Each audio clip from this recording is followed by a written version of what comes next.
Salut et bienvenue sur Anacaland pour la review de l'épisode 5 de la saison 2 de Doctor Who. Un épisode que j'ai trouvé vraiment décevant pour le coup, parce que le concept, les idées de base auraient pu être vraiment hyper sympa. Même l'univers dans lequel l'épisode est posé, à savoir l'Afrique, il était temps quand même, parce que c'est pas un sujet non plus qui était ultra présent. On a eu tous les continents du monde, mais voilà. Mais malgré tout, j'ai trouvé un épisode qui était écrit avec des clichés par, on aurait dit du chat GPT, genre quels sont tous les clichés, ils les ont mis dans le truc, et en plus derrière même le message, si on va chercher un peu plus loin, et vous savez que c'est un truc que j'aime bien faire, aller chercher un peu les symboliques et ce que ça veut dire derrière ce qu'on dit réellement. Même là, j'ai trouvé que ça passait à côté en fait de la volonté qui est évidente de cet épisode. Donc un épisode que j'ai trouvé vraiment décevant, même si l'histoire au global se tient, et encore une fois les idées étaient vraiment intéressantes, vraiment avaient énormément de potentiel. Un potentiel que je trouve totalement gâché. Donc voilà. Du coup, j'ai attaqué un petit peu dur. Désolé, mais dites-moi ce que vous en avez pensé en commentaire. Évidemment, c'est quand même ce qu'il y a de plus important aussi. Et évidemment, un petit like, un abonnement si ça vous dit. Et surtout,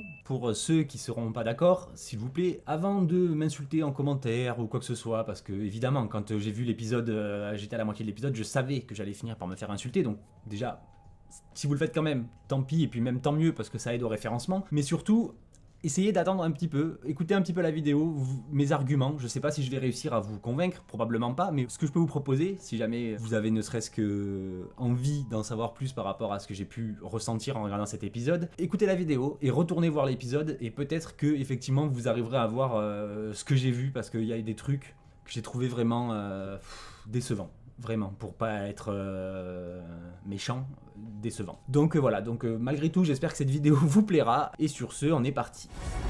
I will. I do. I will take you home. That is a promise. Dans ce nouvel épisode qui s'appelle donc le moteur et les histoires, ou les histoires et le moteur, je sais plus dans quel sens, on retrouve donc le docteur et Belinda à bord du TARDIS qui cherchent toujours à localiser en gros un chemin de retour vers 2025 chez Belinda, avec leur histoire là de vindicateur, tout ça, ok. Et le docteur a une idée, une fulgurance d'aller à Lagos, au Nigeria, car il y a un marché des communication, bref c'est un peu vague, mais voilà, c'est un peu juste une excuse entre guillemets pour y aller, parce qu'ils y vont même pas dans ce marché, il pose juste son vindicateur et puis voilà, mais surtout parce qu'il a envie d'aller revoir un vieil ami qui s'est fait, à savoir Homo, qui s'est fait quand il est devenu noir, donc quand il a été incarné dans sa 15e forme, à savoir celle de Ncuti Gatwa, et il veut donc aller faire un petit coucou à son pote qui est coiffeur barbier à Lagos. Donc jusque là pourquoi pas, même si la justification encore une fois est extrêmement cliché, surtout pour un personnage comme le docteur pour qui l'apparence n'est pas censée être un enjeu, puisqu'on avait eu le cas même, vous le savez, je suis pas du tout fan par exemple de la version Jodie Whittaker du docteur, mais à aucun moment elle se laisse entre guillemets marcher dessus et elle se plaint d'être une femme. Au contraire, c'est plutôt une femme qui est dans l'empowerment, j'ai pas de mot traduction en français, mais en gros c'est une femme qui est forte et qui assume, et ceux qui sont pas d'accord, ils vont se faire voir, et puis voilà quoi. Et là du coup je trouve que ça crée une espèce de fragilité, ça fait un peu tomber du piédestal le docteur, donc je trouvais ça un peu dommage, même si ça reste un thème tellement récurrent aujourd'hui que de ne pas le dire, ça aurait été presque une insulte, et une certaine frange du public aurait râlé parce qu'ils en auraient pas parlé ou quoi que ce soit. Mais pour le coup, ils vont faire que ça, d'en parler dans cet épisode, donc c'est un peu ce qui m'a saoulé, surtout que, encore une fois, c'est pas le fait d'en parler qui pose problème. Vous pouvez aller voir par exemple ma critique sur Sinners, j'ai eu aucun souci à ce niveau-là sur la première partie du film, parce que bon, voilà, effectivement, la partie sur les vampires et tout, on s'en fout un peu, mais à partir du moment où c'est bien fait, bien écrit, tout ça, il y a aucun souci. On a justement, par exemple, ils abordent le côté légende, avec même un peu la culture réellement africaine, précoloniale et tout, donc ça c'est vachement intéressant, avec la transmission des connaissances, la transmission, même l'histoire des... Je fais un peu tout ça en vrac, mais l'histoire que raconte Abby, Abena, qui explique l'histoire des cheveux, et que comme à l'époque les esclaves, ils avaient pas, en Afrique, hein, on parle pas de la traite triangulaire là, on parle vraiment de l'esclavage en Afrique, hein, ils avaient pas le droit d'avoir du papier, machin, tout ça, ok, ce qui est un fait historique. Et elle explique, et ça j'ai trouvé ça très sympa justement, un peu cette explication de pourquoi il faisait des tresses comme ça, pour en gros raconter des histoires et faire des plans pour l'évasion de ceux qui n'étaient pas encore libérés, qui s'étaient pas enfuis. Et donc tout ça c'est des choses qui sont hyper intéressantes à développer, à étudier, à imbriquer dans une histoire, surtout une histoire comme celle de Doctor Who et tout, donc ça aurait fonctionné très bien si ça n'avait pas été fait de manière aussi cliché, je trouve, par moment, comme je disais. Et donc voilà, par exemple on a l'histoire d'Anansi. C'est une divinité africaine qui est très peu connue, qui est du coup la même que Loki, machin, tout ça. Donc là, ils font les parallèles avec toutes les différentes divinités et tout. J'en reviendrai par rapport aux divinités dans un autre truc. Mais par exemple, voilà, j'y pense parce qu'il est sur le bureau. Mais si vous voulez une histoire qui parle d'Anansi, qui parle d'Afrique, qui a été écrite par quelqu'un qui a grandi en Afrique, et qui surtout est bien écrite et qui raconte aussi avec des thématiques comme le racisme, mais de façon intelligente, de façon efficace et tout ça, je vous invite à regarder Red Flower. Ou à lire plutôt Red Flower, écrit par Louis, donc c'est un auteur francophone, français, qui parle de légendes africaines dans une histoire qui honnêtement déchire tout, très intéressante, avec une transposition évidemment d'enjeux modernes, mais de façon hyper efficace. Je vous invite d'ailleurs, si jamais ça vous intéresse, à aller voir. On a fait un podcast ensemble en début d'année où il parle un peu de toutes ces influences, tout ça. On parle pas uniquement de manga, vous inquiétez pas. On parle surtout de narration, d'enjeux narratifs, de comment raconter une histoire, de quels enjeux intégrer à une histoire et de quelle façon et tout ça, et un peu de sa vie, tout ça. Donc vraiment, je vous invite à aller la voir si ça peut vous intéresser, parce que là, clairement, on est sur une histoire africaine, efficace, qui fonctionne, qui est vraiment intéressante et que j'ai très hâte de lire la suite, évidemment. Donc j'en reviens à Doctor Who, où là, pour le coup, ils ont fait une histoire pleine de clichés. Par exemple, avant même qu'on arrive dans l'histoire du salon de coiffure, on a le docteur qui traverse un petit marché et bon... C'est un cliché qui existe, donc pourquoi pas, celui-là, il n'y a aucun problème. Les gens, voilà, c'est vivant, c'est coloré, ça, on sent presque l'odeur des épices, de la nourriture, donc ça fonctionne. Sauf que quand après c'est Belinda qui passe, et bien là, pour le coup, ils sont même racistes envers Belinda. Ils voient que c'est une étrangère, ils voient qu'elle est plutôt européanisée dans ses vêtements et tout, machin. Donc ils essayent de l'arnaquer, ils la balancent au keuf, machin, enfin bref. Des clichés, encore une fois. Après, l'avantage, c'est que pour le coup, elle est pas blanche, donc c'est pas un cliché non plus qu'on a tendance à voir beaucoup. Mais malgré tout, ça reste un cliché, je trouve. Et puis même, tant que je suis sur Belinda, donc effectivement, de plus en plus... Je trouve que le personnage est quand même vachement intéressant. La construction est certes un peu lente parce qu'elle est rarement mise vraiment au devant de la scène, à part peut-être dans les 2 premiers épisodes. Mais du coup, je trouve qu'elle commence vraiment à prendre une certaine profondeur, une certaine sagesse. Et ça, j'aime bien. Même si, là, par exemple, dans un des souvenirs que raconte le docteur, on se rend compte que, en fait, elle est méga forte. La meuf, elle est infirmière. Elle est claquée, ça fait 48 heures ou je sais pas combien qu'elle a pas dormi. 13 heures, non, je sais plus, bref, on s'en fout. Elle est fatiguée et tout, mais elle a un instinct qui est meilleur qu'un médecin qui, lui, a je ne sais pas combien d'années d'expérience parce que sa grand-mère a eu le même problème. Donc genre, est-ce que c'était le destin, est-ce que c'est de la chance, ou est-ce que c'est vraiment qu'elle est la plus forte, voilà. Surtout qu'en plus, les vilains docteurs hommes lui volent son succès et s'approprient son succès quand ils réussissent à sauver la vie de cette femme, alors que c'est elle qui a sacrifié l'anniversaire de sa grand-mère pour rester à son chevet et la soigner avec le bon traitement, machin et tout. Mais à la fin, heureusement, la madame, elle revient avec un bouquet de fleurs pour la remercier parce qu'elle est au courant et tout. Et certes, encore une fois, on est dans du cliché, mais pour le coup, ça fait un tout petit rappel avec l'histoire de fond de l'épisode, avec le personnage du barbier, là, je sais pas comment, je crois qu'ils disent pas son nom, d'ailleurs. Mais oui, non, il en a pas de nom, justement, donc voilà. Mais ça fait un petit écho, donc pourquoi pas à ce niveau-là, même si, encore une fois, voilà. Mais donc, au niveau de l'histoire, revenons-en là, le docteur arrive dans le salon de coiffure, déjà, il découvre que tous les gens ont disparu, que la ruelle, elle est condamnée, et que c'est très glauque et tout, machin, mais... Son instinct en dit pas plus. Il rentre dans le salon, tout le monde est là alors qu'ils sont censés avoir disparu, et en fait c'est parce que le salon il est un peu en dehors du temps et de l'espace, parce que en même temps ils sont sur une araignée géante qui voyage sur le web, le World Wide Web, à savoir le Nexus, le vrai nom de ce truc-là, de cette toile d'araignée qui relie les histoires un peu métaphysiques et tout, donc pourquoi pas, le concept était à nouveau très sympa, même si ils en ont quasiment rien fait, c'est dommage. Et on a l'explication de ouais, ils ont nommé le web à ma place, pour un truc nul, alors que moi, mon web, c'est le vrai, c'est le meilleur et tout.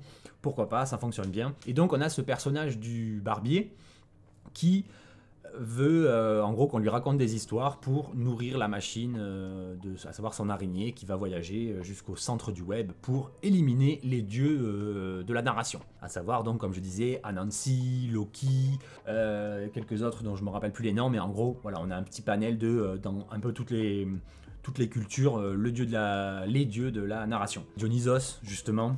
On a d'ailleurs aussi l'information comme quoi le docteur a rencontré tous ces dieux au fil de ses voyages, donc pourquoi pas, c'est une idée très intéressante, même si avant on avait plutôt l'habitude à ce qu'il parle de personnages historiques qu'il ait rencontrés, là il a rencontré carrément des dieux, mais on a bien vu que depuis la saison précédente, on est vraiment dans une notion de divinité, de métaphysique, presque de mystique, plus que de science-fiction pure et dure, donc pourquoi pas, ça fonctionne à nouveau très bien, même si encore une fois il faut faire la distinction entre ces dieux-là, des dieux plus ou moins mortels qui vivent sur Terre, contre les dieux du chaos, le panthéon du chaos dont on parle ponctuellement depuis la saison précédente. Donc voilà, mais encore une fois, un concept très sympa, même si là, encore une fois, on est parti dans le cliché, puisque le barbier n'est pas les dieux qui se vantent d'être, puisque le docteur du coup les connaissait et ce n'est pas lui, mais à l'inverse, il était en gros leur sous-fifre qui faisait leur taf pour eux,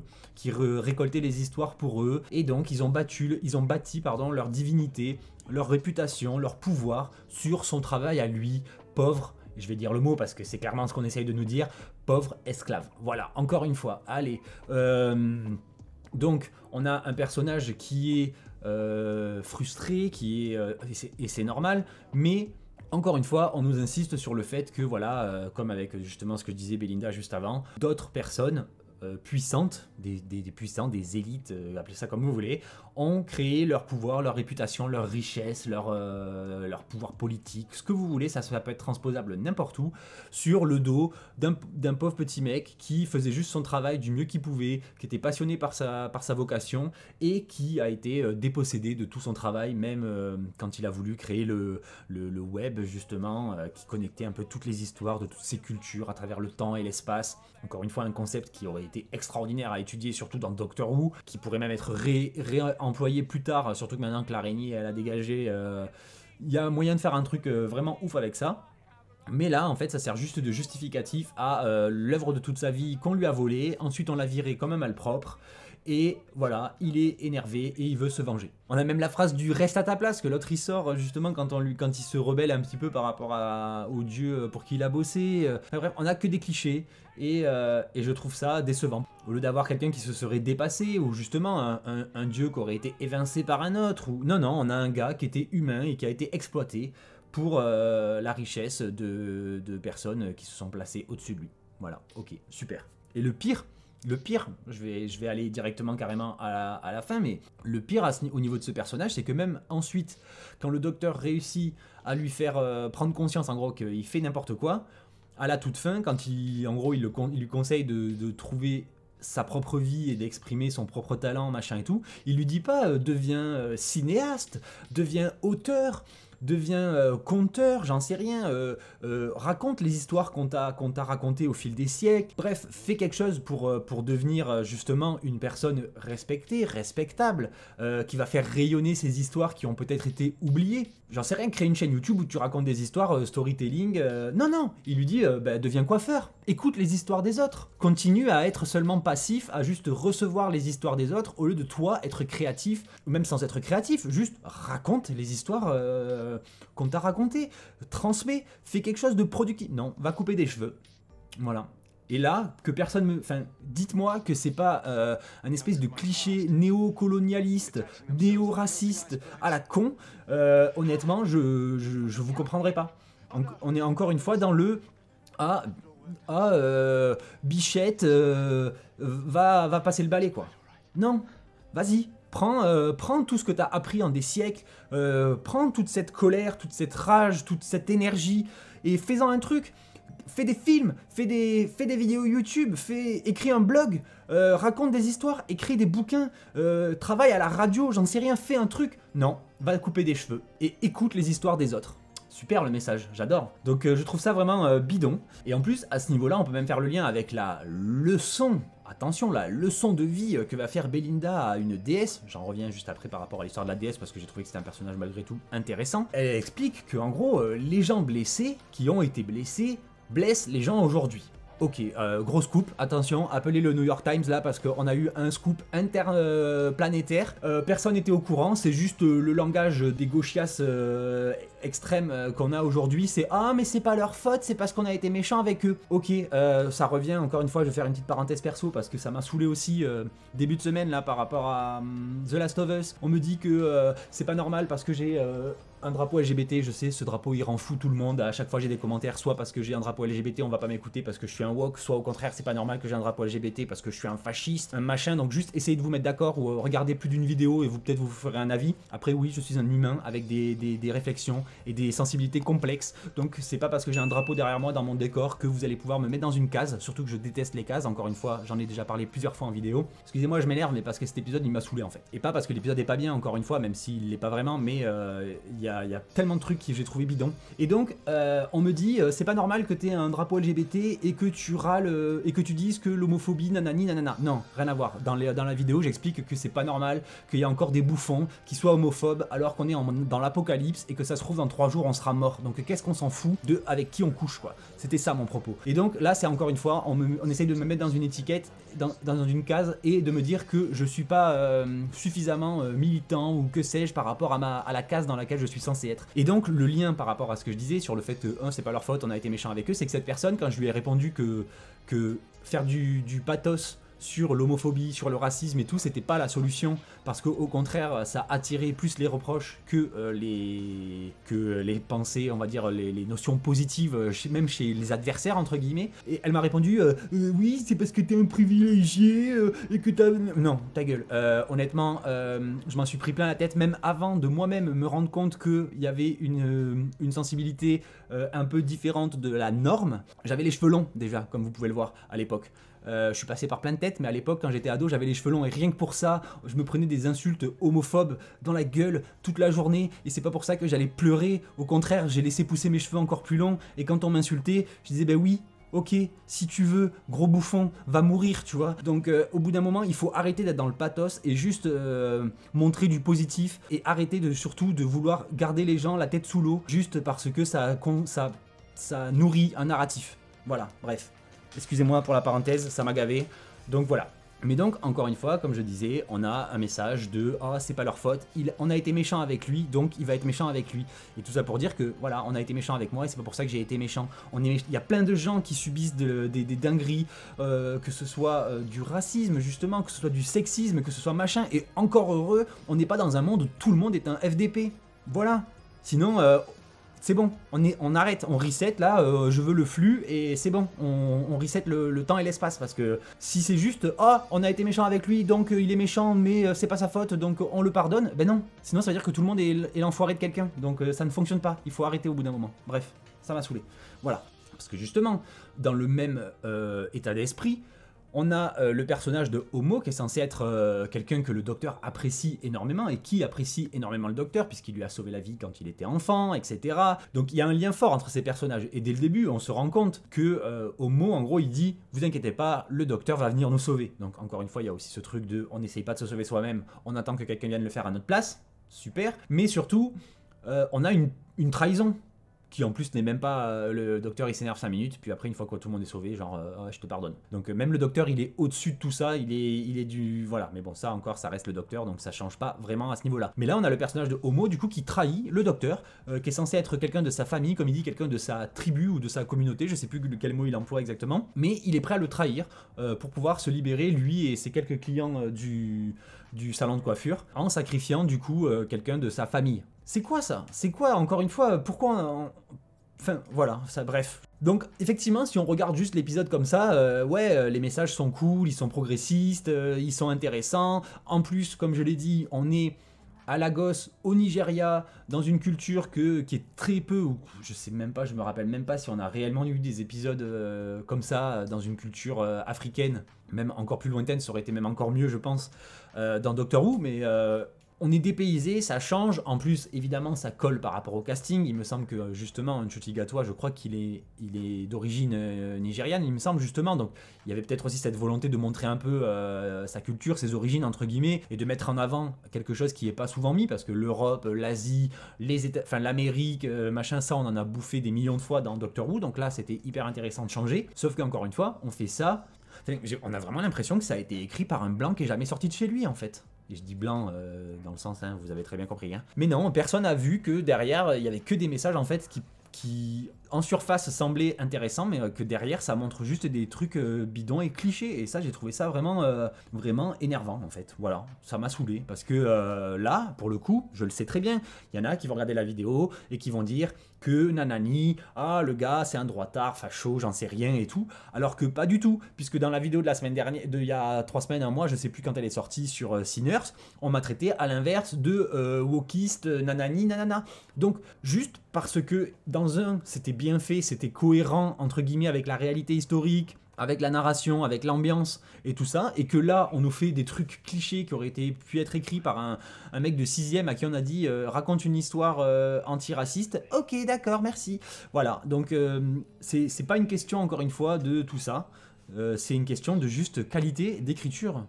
Même la réalisation, elle est pas folle hein, dans cet épisode. Hein. Les effets spéciaux, ils passent bien et tout. Mais on voit que tout est du studio, même le marché là où c'est ultra bondé, on voit que c'est du papier mâché. La placette où il y a le... Enfin bref, tout fait beaucoup studio. Après, le salon de coiffure fonctionne bien et tout. J'ai bien aimé par exemple, même si c'était pas... Voilà, le coup du cerveau, enfin du moteur, cerveau, puis cœur, machin, avec un truc à l'intérieur, même si on n'a pas exactement le pourquoi du comment de qu'est-ce que c'est, j'aurais aimé avoir un peu plus d'informations là-dessus. On a évidemment, ça se termine par une pirouette Doctor Whovienne habituelle, genre voilà, moi je raconte une histoire en 6 mots, à savoir je nais, je meurs, je nais. Donc oui, le fait qu'il est cyclique et tout, boum, il se connecte au truc, et ça y est, ça va surcharger. On a déjà eu le coup plusieurs fois, ça marche, même si ça arrive très souvent dans ces nouvelles trucs, ou ces nouvelles saisons, où ça se règle un peu tout seul, comme avec l'histoire là de Lux dans le cinéma, où en fait, il voulait sortir, le docteur l'empêche de sortir, puis finalement, il le fait sortir, et puis de sortir, c'est ce qui fait qu'il meurt. Super. Donc en fait, encore une fois, le docteur, voilà. Mais bon, après, effectivement, on a des trucs qui sont vachement intéressants, même au niveau du lore, comme je disais, par rapport aux divinités, tout ça. Donc presque j'aurais envie d'en savoir un peu plus sur toutes ces histoires de divinités avec le docteur, tout ça, pour faire un peu justement la part des choses par rapport aux divinités du chaos, machin, tout ça. Et on a donc le personnage de Abby, à savoir Abena, il la reconnaît mais sans vraiment la reconnaître, et en fait il se trouve que c'est la fille d'Anansi, donc une déesse, ou peut-être demi-déesse, mais elle parle de déesse, et en fait le docteur l'a connue à l'époque où il était noir, encore une fois, mais une femme, où il était le docteur fugitif. Donc celle qu'on découvre avec l'histoire de l'enfant intemporel, de l'agence machin là, enfin bref, à l'époque où elle bossait pour carrément Tecteun, l'univers machin, ok, avant d'être effacée et de devenir le docteur qu'on connaît. Même s'il y a eu l'histoire de le docteur qu'on connaît, elle a été jeune, j'en ai déjà parlé, c'est un peu bizarre, mais voilà. Et surtout que moi, dans ma tête, le docteur n'avait toujours pas accès aux souvenirs de cette version-là, donc le docteur fugitif, qui est un peu bizarre, sauf que là, il s'en souvient, donc pourquoi pas. Et surtout, on apprend qu'en fait, à l'époque, avec Anansi, ils avaient fait un pari, et si le docteur gagnait son pari, il devait épouser Abena. Il pensait perdre, il voulait perdre parce que comme il était fugitif à l'époque, il voulait pas embarquer Abena dans ses embrouilles en gros. Donc jusque là, ok. Sauf que elle s'est sentie blessée, normal, rejetée, tout ça. Mais ce qui est quand même à souligner, c'est que le docteur était une femme. Et on lui a proposé de s'épouser avec une femme à l'époque des divinités africaines. Jusque là, pourquoi pas. Il existe des sociétés matriarcales et tout ça. Mais bon. Voilà. Mais donc le personnage, malgré tout, je l'ai bien aimé, comme je disais, par rapport à son histoire là, avec les cheveux, tout ça, le fait qu'elle change d'avis, même si elle change d'avis très rapidement, à partir du moment où elle apprend que l'autre veut tuer, il veut détruire les histoires, donc tuer les dieux qui sont basés sur ces histoires, parce que pareil, ça c'est un concept que j'aime beaucoup. Il y a notamment dans un bouquin dont je vous avais parlé il y a quelques années, d'où vient d'ailleurs le nom Anaka de la chaîne Anakaland, c'est le fait que les dieux, en gros, se nourrissent des histoires qu'on leur raconte et qu'on raconte sur eux, surtout de leurs légendes. Et ça, je trouve que c'est un concept que j'ai toujours beaucoup apprécié dans la fiction, où en gros, c'est...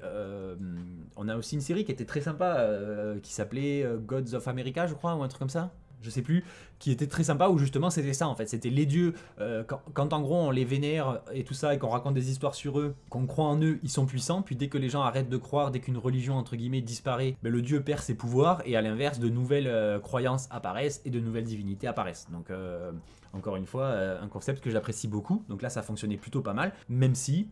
Encore une fois, Abena, elle sert pas à grand chose. Par exemple, elle a la possibilité d'entrer et sortir du truc, même si apparemment c'est l'autre qui lui donne la permission. Mais à aucun moment elle essaye vraiment de se confronter à lui, à part vite fait à la fin, mais on a quand même un petit message d'espoir à la fin quand elle s'en va, tout ça, donc pourquoi pas.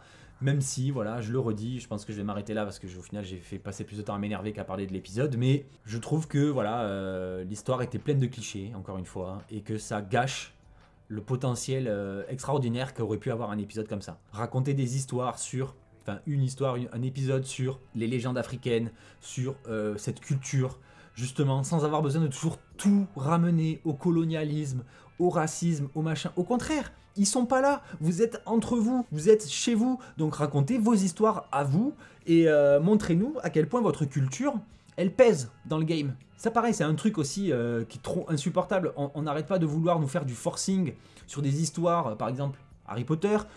Pourquoi vous faites pas un truc sur l'école de Ouagadougou avec que des Africains? Et on voit que c'est des dingues, c'est des maboules en magie, ils ont même pas besoin de baguettes, ils se transforment en animaux, ils machin, ils truc. Non, bah non, on va prendre un personnage qui existe, qui en plus est le seul personnage qu'on peut pas modifier parce que pour le coup, sa gueule, elle nourrit le narratif, alors que tous les autres on aurait pu changer leur ganache, hein, mais non, lui, je l'ai expliqué dans une vidéo, on peut pas, eh ben non, on va le faire, on va faire du color swapping, et donc on va faire du racisme, sur le dos d'un acteur en plus qui, le pauvre, il a rien demandé, même si j'avoue que ces derniers temps il cherche un peu la merde, mais voilà. Pourquoi vous racontez pas juste une histoire qui se passe en Afrique, avec une culture africaine, celle que vous voulez, il y en a des centaines, des milliers, c'est un vivier de culture, d'histoire, qui est hallucinant, mais non.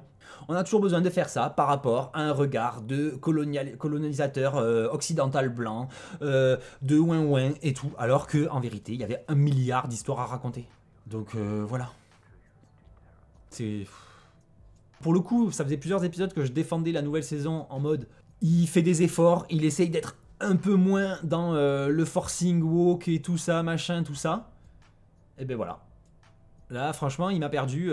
Franchement, je me suis posé la question, hein, est-ce que je fais cette vidéo ou pas, parce que j'étais vraiment pas sûr que ça vaille le coup de rager, et au final, là, je sais pas, ça fait presque 30 minutes que j'enregistre, et ben, je savais que ça allait finir par péter, et que j'allais finir par râler, donc voilà. Et bon, en tout cas, j'espère avoir été à peu près cohérent, au moins par rapport à ce que je voulais dire, et pas sur juste les mots qui sortent de ma bouche, essayer de comprendre le sens aussi des mots qui sortent de ma bouche, et que voilà, en fait... On nous donne un truc comme si on était, encore une fois, on est sur le côté, vous êtes des débiles, alors on vous donne une histoire de débiles, écrite par des débiles, et on n'essaye pas de donner une autre dimension à ce qu'on essaye de vous raconter. On vous raconte par rapport à votre petit paradigme avec les œillères, et au moins vous comprendrez, et on va pas essayer de vous faire réfléchir plus que ça. Donc c'est nul, je trouve ça nul.